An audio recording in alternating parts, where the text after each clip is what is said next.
Deus e abra no Evangelho de Lucas. Hoje é a 7ª estratégia que Jesus usou para vencer a tentação e vencer o deserto também e o tentador. Nós viemos falando sobre 7 tentações, hoje é a última. A primeira tentação, a primeira estratégia, que Jesus usou para vencer o deserto, foi ser guiado pelo Espírito Santo. A segunda estratégia que Jesus também usou, foi uma vida de oração. A terceira, ele jejuava e consagrava. E a quarta estratégia, ele era praticante da palavra de Deus. E a quinta, ele era obediente a Deus. E a sexta, ele era um verdadeiro adorador, uma adoração exclusiva ao Pai. E hoje, a 7ª estratégia, Jesus resistiu toda a tentação. Está lá no Evangelho de Lucas, capítulo 4, versículo 9. Vou ler do 9 ao 13. Diz assim: E levou-o também a Jerusalém, e pô-lo sobre o pináculo do templo, e disse-lhe: Se tu és o Filho de Deus, lança-te daqui abaixo, porque está escrito: mandará os seus anjos acerca de ti, que te guardem, e que te sustenham nas mãos, para que nunca tropeces com o teu pé em alguma pedra. E Jesus, respondendo, disse-lhe: Dito está, não tentarás ao Senhor teu Deus. E acabando o diabo toda a tentação, ausentou-se dele por algum tempo. Olha, versículo 13. E acabando o diabo toda a tentação, ausentou-se dele definitivamente. Não? Por algum? Você sabia que o diabo tem uma virtude boa, mas usa para o mal? Pastor, o diabo tem uma virtude boa? Que negócio é esse? Tem uma virtude boa, mas usa para o mal. E essa virtude o cristão deveria ter. Sabe qual é? Perseverança. O diabo não desiste do seu objetivo. Quando ele coloca algo em sua mente, ele vai lutar até conseguir. E a gente precisa aprender isso. Claro que o diabo usa a perseverança para fazer o mal. O intuito dele é destruir a pessoa. Mas nós, como cristão, devemos usar a perseverança para o bem. Devemos perseverar naquilo que queremos de bom. Então está aqui, versículo 13. E acabando o diabo toda a tentação. Quantas tentações o diabo fez aqui? 3 tentações. Ausentou-se dele por algum tempo. Ou seja, ele voltou. Ele voltou e conseguiu concluir o seu objetivo. Ele conseguiu. Ele fez o que ele queria. Claro que estava tudo escrito já, mas ele conseguiu. Então vamos pegar essa virtude para o bem. A perseverança que o diabo teve para fazer o mal, a gente tem que ter para fazer o bem. Quantos creem nessa palavra? Então vou ler mais uma vez o versículo 13, e eu quero que você repita comigo em alto bom som esse versículo. Vamos lá. E acabando, mais alto, e acabando o diabo toda a tentação, ausentou-se dele por algum tempo. Quem crê que Jesus venceu? Usando as 7 estratégias. E quem crê que vencerá o deserto e o tentador? Você crê? Então desocupe as tuas mãos e dê para esta palavra a mais sincera, a mais poderosa, a mais verdadeira salva de palmas. E enquanto você aplaude, glorifica, engrandece, enaltece e bendizer o nome santo do Senhor Jesus. Diga: eu creio que Jesus venceu o diabo, e venceu o deserto, e venceu toda a tentação. Diga isso. Senhor meu Deus e meu Pai, A sua igreja te glorifica, a sua igreja te aplaude. Venha com seu Espírito Santo nesta noite e tome a boca do mensageiro, tome os lábios do pregador e envie, Senhor, a sua palavra com poder e autoridade, com poder e revelação, e que a sua palavra vá e percorra toda a terra e produza o resultado para o qual está sendo mandada. Em nome de Jesus, amém e graças a Deus. Podeis aceitá-lo. O diabo não desiste. E ele é o tentador. Observa, tentação uma coisa, provação é outra. Deus não tenta ninguém. Deus prova. Porque a tentação, a palavra tentação no latim, significa tentation. A tentação é instigação que induz o desejo de algo. É alguém que está ali perseverando para que a pessoa cometa aquilo que ela quer. E geralmente, e com certeza, sempre, o diabo conduz a pessoa ao erro. Né? Ele faz de tudo para que a pessoa caia na tentação e cometa o erro. E pode tratar-se também, a tentação, de uma pessoa, uma coisa, uma circunstância, ou outro tipo de estímulo. O significado da tentação é a atração por coisa proibida, né? Que pode levar alguém a cometer uma ação reprovável. Já diz um ditado popular que diz: por que tudo que é bom é proibido? Entre aspas. Já ouviu esse ditado? Tudo que é bom é proibido. Eu pergunto, o pecado é bom? Claro que não. Mas as pessoas falam isso.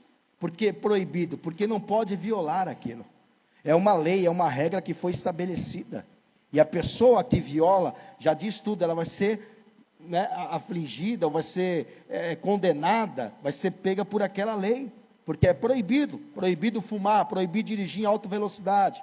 Proibido passar aos 120, 150. Proibido. Então, se a pessoa passa aquilo que é proibido, ela vai ser condenada, vai ser multada. Muitas vezes pode acontecer um desastre e ser presa ainda. Então, as pessoas dizem que tudo que é proibido é muito bom. Não, o ditado popular é esse. O pecado não é bom. E o pecado tem consequência. E o diabo é tão sagaz, tão astuto e tão esperto. Quem pensa que o diabo é burro, burro é quem pensa que ele é burro. Porque o diabo é muito inteligente. O próprio Deus diz que o criou com mais sabedoria do que os outros anjos. Ele é muito sábio. Só que ele usa a sabedoria para o mal.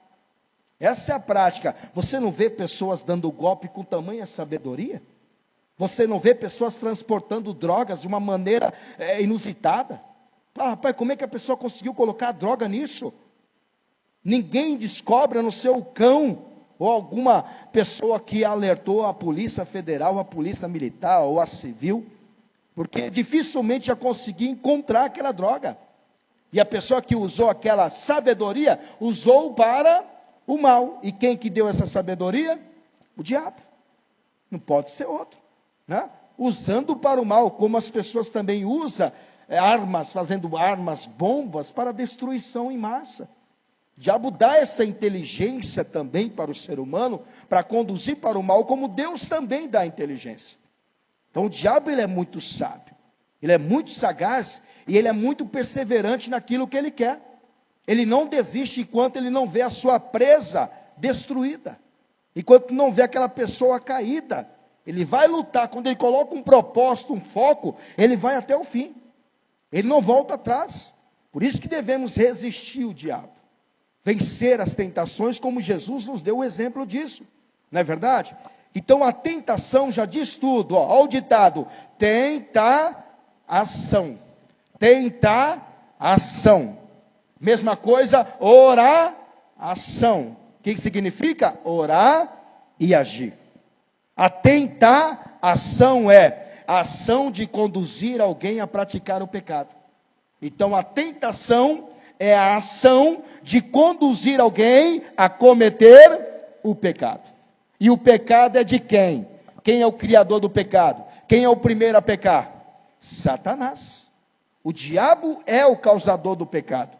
O próprio Jesus disse: quem peca E o diabo peca desde o princípio, é filho do diabo. Porque ele que é o pecador e é ele que é o percussor do pecado. Então o diabo é tão esperto que ele insiste, como diz a tentação, ele instiga, ele seduz a pessoa a cometer o pecado, para que ele tenha motivo para condenar essa pessoa, ou para acusar e Deus a condenar. Porque se a pessoa não peca, qual é o motivo que o diabo vai ter para acusar essa pessoa diante de Deus? É por isso que Apocalipse capítulo 12, versículo 9, diz que o acusador de nossos irmãos foi derribado, o qual era Satanás, que o acusava de dia e de noite. Então o diabo faz com que a pessoa cometa pecado. A pessoa cometendo pecado vai dar motivo para que o diabo o acuse diante de Deus e para que Deus sentencie esse pecador. Por isso que Isaías 59, versículo 2 diz, coloca aí para você ver, Isaías vai dizer que o pecado afasta o homem, o ser humano de Deus. Está Isaías 59, versículo 2. Mas as vossas iniquidades, que são pecados, mas são pecados contínuos, é uma pessoa que vive naquilo achando que é certo e continua naquilo, isso é iniquidade, é quando a pessoa já não tem mais sentimento de culpa, não tem mais inteligência de que aquilo que ela comete sempre é pecado, é uma coisa normal, como vive a nossa sociedade. Homem com homem é normal, usar droga agora é normal, é a sociedade de hoje.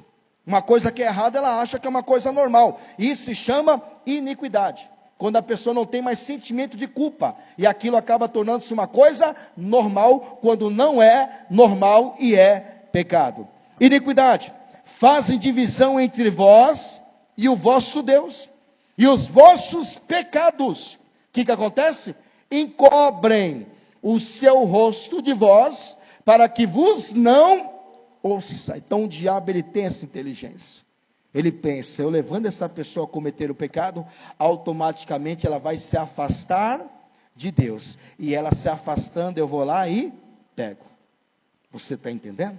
É por isso que Pedro disse, vigiai, sede sóbrios, porque o vosso adversário anda em derredor, bramando como leão, buscando a quem possa tragar, isto é, matar.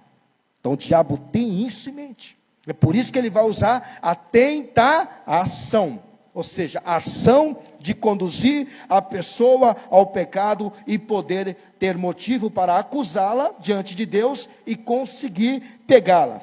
Jesus, por exemplo, ele foi tentado por 3 vezes, nesse episódio do Evangelho de Lucas, capítulo 4. A primeira tentação foi, transforme essa pedra em pão. O diabo usou a fome de uma forma de tentar. Você está com fome, Jesus, é melhor você transformar a pedra em pão. Há 40 dias, Jesus, você não come nada. O que você acha de transformar a pedra em pão? Ele usando uma forma de tentar na fome. Não é verdade? As pessoas com fome fazem barbaridades. Às vezes roubam, ou destruem alguém. Né? Pode ser fome de comida, pode ser fome de drogas, pode ser fome de vícios. Tem muita gente que mata por causa da fome e do vício. A fome está envolvida não somente em comida, mas fome também, como diz Deus, aqueles que têm fome e sede de justiça serão bem-aventurados. O diabo já é contrário, tenta a pessoa na fome. A segunda tentação, que Jesus também foi tentado, foi diante da riqueza desse mundo. Você se lembra que Jesus foi levado a um alto monte, e o diabo disse, está vendo tudo isso aí, Jesus? A mim foi entregue, e eu dou a quem eu quero. Mas com uma condição, se você se prostrarem e me adorares. Foi essa a condição de Satanás para Jesus. Oferecendo o mundo, a riqueza desse mundo, a ostentação, mas com uma condição, você tem que ser meu. Você tem que fazer a minha vontade. Você tem que se prostrar e curvar-se diante de mim. Então o diabo levou Jesus dessa segunda tentação para que ele fosse desviado, ou seja, fosse para a perdição. E quantas pessoas por ostentação se perdem? Entra no caminho de perdição, um caminho sem volta. Essa é a segunda tentação. E a terceira e última tentação aqui do Evangelho de Lucas, vai dizer que o diabo levou ele onde? pináculo do templo. Isto é, Jesus estava sendo desafiado pela sua própria sorte. O diabo estava colocando Jesus em perigo de morte, mostrando para ele que ele poderia pular daquele pináculo. E para quem não viu um pináculo, coloca aí o pináculo para você ver. O que é um pináculo? É o ponto mais alto de um local. Pode ser um prédio, é o ponto mais alto, lá em cima. E o pináculo é isso aqui, ó, o templo. Coloca o pináculo original, depois coloca Satanás e Jesus. Ó, esse é o pináculo. Está vendo aí? Esse são os muros. O pináculo é isso. É o ponto mais alto do templo, como também pode ser o ponto mais alto de algum lugar. Pode ser de um prédio, né? Pode ser de uma torre, pode ser um ponto mais alto de algum lugar. Esse é o pináculo. Segundo historiadores, olha lá, o ponto mais alto lá em cima. Está vendo? Segundo alguns historiadores, dizem que o pináculo, uns dizem que o pináculo tinha cerca de 60 metros de altura. Isso é equivalente a 20 andares. Era baixo ou era alto? Outros já vão mais além, se for realmente o pináculo que eles imaginam, da parte do templo mais alto. Dizem que esse pináculo tinha cerca de 150 metros de altura, equivalente a 50 andares. Aí eu pergunto a você, uma pessoa pulando de lá, morreria ou não? Hã? E eu pergunto para você, morreria, né? E se Jesus pulasse de lá, ele também morreria ou não? Quem acha que ele morreria, levante a mão. Quem acha que ele não morreria, levante a mão. Você acha que não? Bem, é uma questão sua.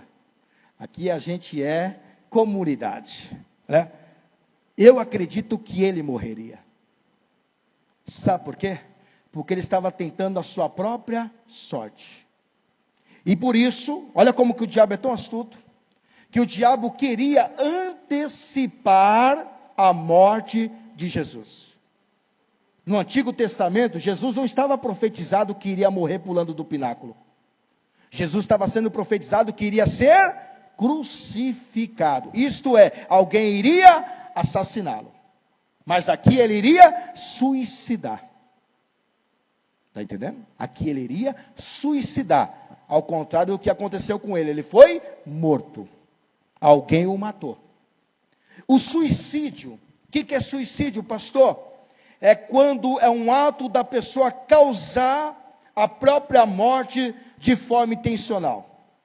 Até uma criança que é inocente, se você a colocar num lugar alto, ela vai ter medo, porque ela sabe que aquilo pode trazer a morte.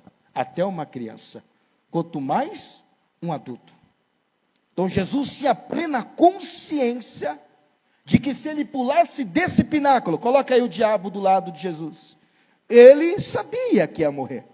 E de forma ele estaria tentando o próprio Deus. E não era essa morte que Jesus estava predestinado, ou seja, já foi profetizado. Jesus iria morrer de forma trágica, antecipada e ainda invalidaria o plano de salvação. Por quê, pastor? Porque ele estaria contrariando a própria profecia. E Jesus veio para contrariar a profecia ou veio para cumprir? Ele mesmo disse, eu não vim abrogar a lei, eu vim para cumprir a lei. E eu vim para fazer aquilo que os profetas de mim me disseram. Então, esta é a realidade. Terceira tentação, suicídio, olha lá. Jesus tinha plena consciência. E eu julgo a dizer a vocês, que esta tentação de Satanás, é a tentação mais ousada que ele teve. É a mais ousada. A primeira foi uma tentação? Foi, mas passou. A segunda também foi uma tentação? Foi, mas passou. Mas a terceira foi a mais ousada de Satanás. Sabe por quê? Ele usou o texto bíblico de forma distorcida para conduzir Jesus ao erro. E a Bíblia não é conduzida ao erro. A Bíblia é para corrigir o erro. Quem usa a palavra de Deus para conduzir a pessoa ao erro, ela está usando as ferramentas de Satanás. O próprio Timóteo, capítulo 2, Olha o que ele vai dizer da palavra de Deus. A palavra de Deus não é usada para conduzir ninguém ao erro. Pelo contrário, ela é usada para corrigir o erro e preparar o ser humano para a boa e perfeita obra. 2 Timóteo capítulo 3, versículo 16. Dê uma olhada o que diz o Timóteo, mas é a palavra de Deus. Timóteo vai dizer assim, segunda carta capítulo 3, versículo 16. Toda a escritura é a palavra de Deus, divinamente inspirada. Por quem? Pelo Espírito Santo. É proveitosa, ou seja, ela traz proveito. Para o quê? Ensinar, para redaguir e para corrigir. Não é para levar ao erro, é para corrigir o erro. O diabo estava usando a palavra de Deus para conduzir Jesus ao erro. E quantas pessoas não estão sendo usadas para isto? Para instruir em justiça. Verso 17.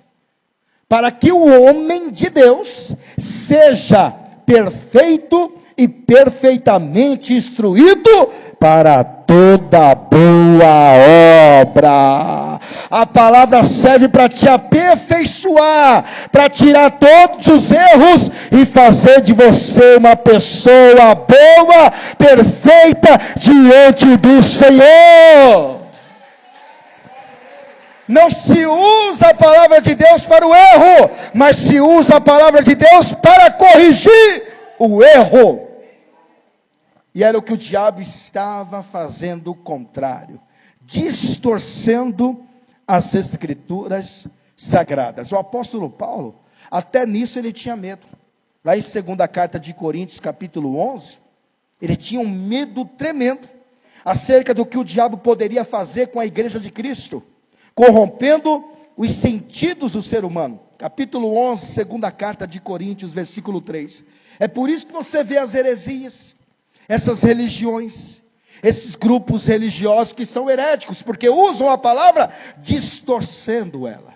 É exatamente o que o diabo faz, usa a palavra de uma forma distorcida. Olha o que Paulo diz, mas temo, Paulo tem medo, mas temo que assim como a serpente enganou Eva com a sua astúcia, esperteza, assim também sejam de alguma sorte corrompidos os vossos sentidos, e se apartem da simplicidade que há em Cristo.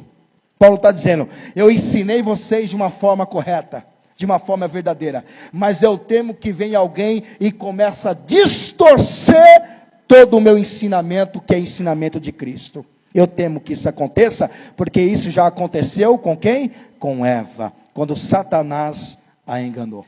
Então o diabo, ele é tão astuto que ele vai dizer o quê? Quando ele leva Jesus no pináculo?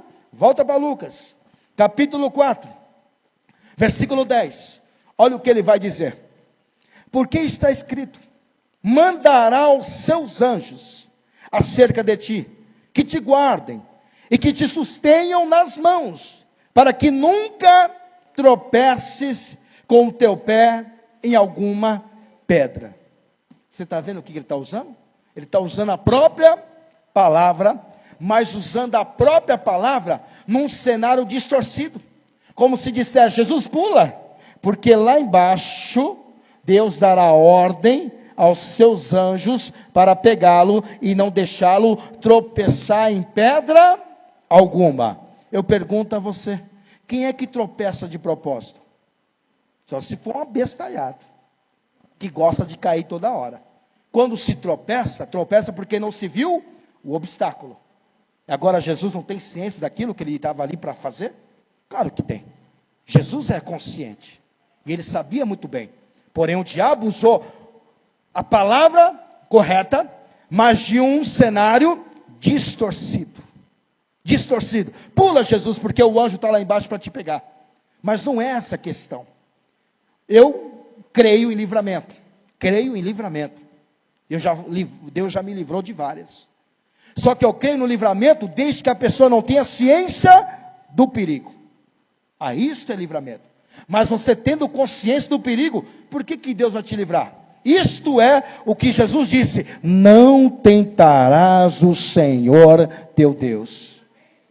Livramento é uma coisa, quando você tem consciência do perigo e vai pôr à prova, dizendo que Deus vai te socorrer, é outra coisa. Aí você estará tentando a Deus. É mais ou menos o que muitas pessoas usam. O Marcos capítulo 16, coloca aí, Gabi. Capítulo 16, e no versículo também, 16 e versículo 17. Tem muitas pessoas, versículo 17 e 18, tá? Marcos capítulo 16, versículo 17 e 18. Tem muitas pessoas que usam esse texto também de uma forma distorcida. Porque Jesus disse que aqueles que creem em seu nome, esses sinais seguirão, né? Está lá. E esses sinais seguirão aos que crerem em meu nome. Expulsarão demônios. Falarão novas línguas. Olha o versículo 18. Pegarão nas serpentes. E se beberem alguma coisa mortífera, não lhes fará dano algum. E imporão as mãos sobre os enfermos e os pegarão em serpentes. Eu sei que a serpente é venenosa. E por que eu vou pegá-la? Eu sei que ela tem um veneno mortal. E por que eu vou pegá-la? Para dizer que esse versículo se cumpre em minha vida? Eu estarei tentando a Deus.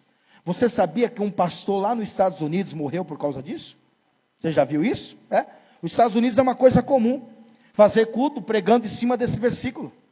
Porque o povo bota fé, coloca fé. Atenção no pastor, meu pastor é de fé, hein? Pega na serpente venenosa, e a serpente morde ele, e ele está lá.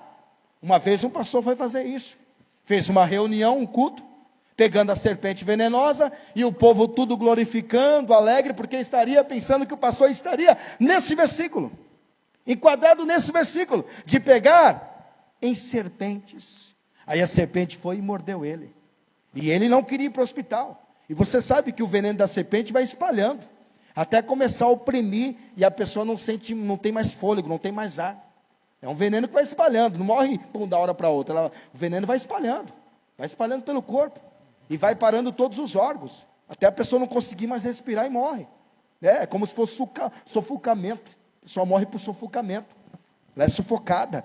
E o pastor lá, e todo mundo vendo o sangue escorrendo. E o pastor disse, não me leva para o hospital. Não, porque eu estou nesse versículo.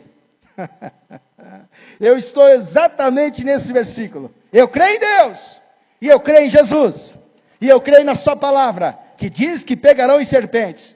E o pastor começou a ficar mais molinho, né? Os olhos já começou a virar estrelas. Já vi estrela. Já não conseguia mais falar. E o pessoal leva para o hospital. O pastor vai morrer. E o pessoal lá, e o pastor, não me deixa. Caiu, levou para o hospital, chegou morto.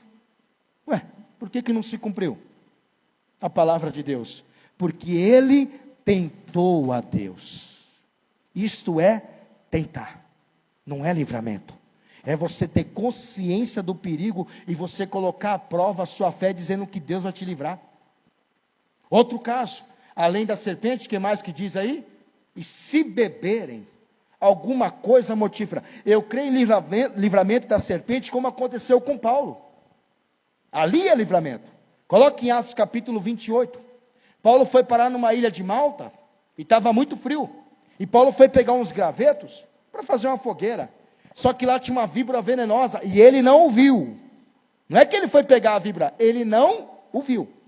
Mas a víbora estava escondida lá. Está em Atos capítulo 28. Coloca aí o primeiro versículo. Vou mostrar para você. E Paulo foi pegar a madeirinha, né, para colocar no fogo. Está lá. E havendo escapado, então souberam que a ilha se chamava Malta. E os bárbaros usaram conosco de não pouca humanidade, porque, acendendo uma grande fogueira, nos recolheram a todos por causa da chuva que caía e por causa do frio. Está muito frio, Paulo tem que colocar madeira no fogo.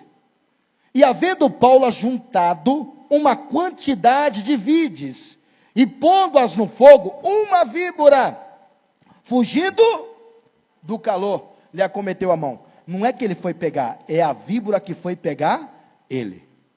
Ali é a diferença do pastor. O pastor pegou a víbora. Aqui não, a víbora pegou a Paulo. Essa é a diferença. A víbora pegou a Paulo, né?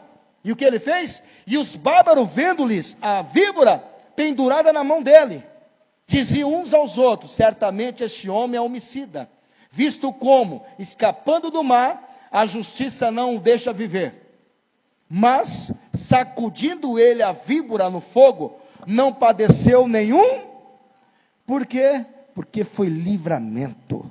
Aqui Paulo não está tentando a Deus. Aqui Paulo não viu a víbora. É por isso que diz: quem crê em meu nome pegarão em serpentes. Mas é dessa forma. Não é eu brincar com uma serpente venenosa e colocar a minha fé em prova. Totalmente diferente.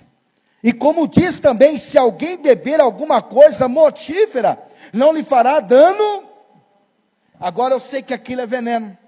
Eu vou beber colocando a minha vida em risco e colocando a minha fé em prova? Olha, é veneno, hein? Bebe, eu quero ver se você é um homem de Deus. Ah, é? Eu quero ver se você bebe esse veneno. Ele é mortal. Todo mundo que bebeu morreu. Quero ver se você bebe e você fica vivo. Aí vai provar que você é um homem de Deus. Você acha que a pessoa vai provar aquilo, sabendo que ela tem consciência daquilo que mata? Isso é colocar à prova também, tentar o Senhor. Agora, se de repente uma pessoa não gosta de você, ou não gosta de outra pessoa, e ela diz: eu vou matar essa pessoa. Aí pega um veneno, coloca dentro do café, e o veneno é preto, é escuro. E a pessoa faz um café, coloca lá o veneno. E a pessoa, numa inocência, cristão inocente, que Deus guarda, diz: você quer um cafezinho? Vem cá, vamos tomar um cafezinho. E a pessoa vai tomá-la. Aí sim, Deus livra. Porque a pessoa não tem consciência do que aquilo, o que tem lá dentro. Essa é a diferença. A pessoa não tem consciência. Agora, não é à toa que até Deus fala que os homicidas, os suicidas também não herdarão o reino dos céus. Tanto os que matam quanto os que se matam. Porque ninguém tem o direito de arrancar a vida de ninguém. Então, se a pessoa colocar à prova a sua vida, ela vai ser condenada e vai morrer e vai ser condenada. Aí a pessoa diz: ah, eu não gosto daquela pessoa. Eu vou fazer um bolo de chocolate e vou encher de chumbinho. Tem gente que é maldosa. Aí diz: eu vou levar para aquele crente. Eu não gosto daquele cristão. Não gosto daquele crente. Ou o crente que me enche o saco. Eu não gosto dele. E o crente inocente. E a pessoa maliciosa, faz aquele bolo, coloca chumbinho. Espalha lá com creme de leite, com doce de coco. Faz aquele bolo todo mesclado, que não dá para perceber que tem chumbinho. E a pessoa vai comer. Ô crente, vem aqui. Eu trouxe um bolo gostoso de chocolate. Você quer um pedacinho? E a pessoa, na maior inocência: me dá um pedacinho. Aí come. E a pessoa que deu o bolo diz: eu quero ver esse crente morrer. E ele não morre. Por que ele não morre? Porque Deus deu livramento. A diferença é essa. Livramento é quando você não tem noção do perigo que te apresenta. Mas ali que Jesus estava em cima do pináculo, ele tinha plena consciência daquilo. E o diabo usou justamente o texto invertido, distorcido, para tentar pegá-lo Jesus. Mas Jesus não caiu em nenhuma tentação do diabo. Ele era como um de nós e venceu toda a tentação e não fez a vontade de Satanás. Vence o inimigo e faça a vontade de Deus. Olha o que diz Hebreus capítulo 4, versículo 15. Jesus venceu, e era como um de nós, viu? E ele provou que tem sim condições de vencer Satanás. Capítulo 4, versículo 15. Porque não temos um sumo sacerdote que não possa compadecer-se das nossas fraquezas. Porém, um como nós, em tudo foi tentado, mas sem pecado. Foi tentado, mas não pecou de forma alguma. Você pode até ser tentado, mas você não vai pecar e vai resistir toda a tentação. Porque Deus é contigo. E para a gente encerrar, Tiago capítulo 4, versículo 7. Jesus venceu o diabo combatendo ele com a palavra. Tudo que o diabo falava, Jesus combatia com a palavra. E é assim, esteja ligado na palavra. Tiago 4, 7, olha o que diz: sujeitai-vos, pois, a Deus, resisti ao diabo, e ele fugirá de vós. Resista às tentações, porque você vencerá o seu inimigo tentador, o diabo. Se coloquem de pé. Oh, glória! Jesus venceu Satanás. E ele disse: aquele que está em mim é mais do que vencedor. Nós somos mais do que vencedor, porque Jesus está em nós, e nós estamos em Jesus. Amém? Que você tome posse desse ensinamento, que Deus te guarde de todo mal. Pastor, que mensagem, pastor. O senhor falou comigo.